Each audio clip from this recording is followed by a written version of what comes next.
अस्सलाम वालेकुम वीवर्स, कैसे हैं आप सब। उम्मीद है खैरियत से होंगे। आज हम बात करने वाले हैं रैगनम सिरप के बारे में।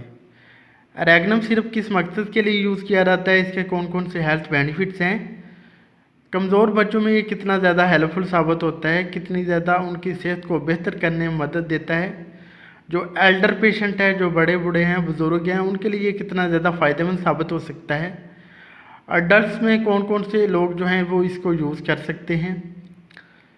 Pregnancy and breast feeding mother की बात करें, उनमें ये सेफली यूज़ किया जा सकता है या फिर नहीं, इसकी डोज क्या है, दिन में कितनी दफ़ा इस्तेमाल कर सकते हैं और इस्तेमाल करने का क्या तरीक़ाकार है, और इस सिरप की प्राइस क्या है।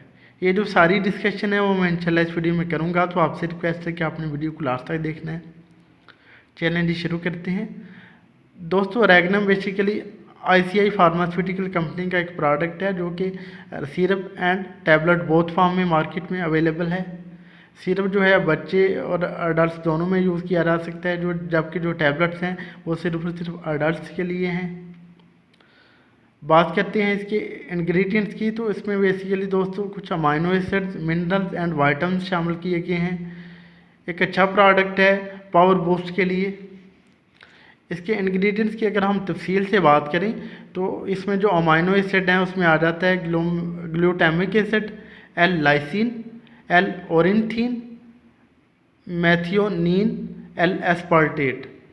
वाइटामिन एंड मिनरल्स की बात करते हैं तो इसमें जो वाइटामिन हैं, मिनरल्स हैं, वो हैं calcium, chromium, cobalt, copper, iodine, iron, manganese, magnesium, molybdenum, potassium, selenium, zinc, vitamin A, B1, B2, B6, B12, vitamin C, vitamin D, vitamin E, nicotinamide, panthenol, folic acid, inositol, biotin, lecithin and choline. देख लें दोस्तों, इसमें जो ingredients है वो बहुत ही अच्छे हैं। एक पावर बूस्ट पैक है उन लोगों के लिए जो कि कमज़ोरी का शिकार होते हैं। बात कर लेते हैं इसके इंडिकेशन यानी यूज़र्स के कि कौन कौन सी कंडीशंस में इसको यूज़ किया जा सकता है। दोस्तों, बच्चों में यूज़ किया जा सकता है जो बच्चे खून की कमी का शिकार हैं, जो सुस्तपन का शिकार रहते हैं, पढ़ाई में कमज़ोर हैं, ज़्यादा एक्टिव नहीं है, थके थके से रहते हैं, थोड़ा सा काम करें तो थक जाते हैं, भूख नहीं लगती। इन सारी कंडीशन में अगर आप बच्चों को ये सिरप यूज़ करवाएंगे तो इंशाल्लाह बच्चे की सेहत जो है दिन ब दिन बेहतर होगी और इसकी सेहत में इम्प्रूवमेंट आएगी।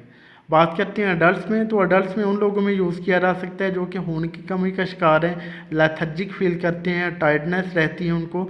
इसके अलावा जो है पट्ठों का दर्द रहता है, कमज़ोरी महसूस करते हैं, भूख की कमी वाक़ है। तो इन सारी कंडीशन में जो है अडल्ट में इसको यूज़ किया जा सकता है। ख़ासकर फीमेल्स में बहुत ज़्यादा इसकी ज़रूरत होती है। फीमेल में जो है टैबलेट फॉर्म में इसको यूज़ करवाना चाहिए। जो लोग टैबलेट ज़्यादा पसंद नहीं करते फिर वो सिरप भी यूज़ कर सकते हैं। तो अगर आप ये 1 से 2 माह तक अपने बच्चों को या उन फीमेल्स को जो कि कमज़ोरी का शिकार हैं इस्तेमाल करवाएंगे तो इंशाल्लाह बहुत ही ज़्यादा बेनिफिशली साबित होगा। बात करते हैं कि जो एल्डर हैं उनमें कितना ज़्यादा हेल्पफुल साबित हो सकता है। तो दोस्तों, देख सकते हैं आपके इसमें कितने ज़्यादा वाइटामिन, मिनरल्स और अमाइनो एसिड शामिल हैं। आपने देखा होगा कि जो एल्डर हैं, जो बुज़ुर्ग हैं, वो बहुत ही कम खाना खाते हैं, भूख भी नहीं लगती प्रॉपर तरीके से और प्रॉपर डाइट भी वो नहीं ले रहे होते। इस वजह से वो कमज़ोरी का शिकार हो जाते हैं। जो वाइटामिन, अमाइनो एसिड्स और मिनरल्स उनको चाहिए होते हैं फूड के थ्रू, वो पूरे नहीं हो पाते। तो उस सूरत में अगर आप खाने के साथ ये सिरप उनको यूज़ करवाएंगे तो इंशाल्लाह 1 से 2 माह तक जो है वो उनकी सेहत जो है बहुत बेहतर होगी, वो आपको बहुत ज़्यादा दवाएँ देंगे।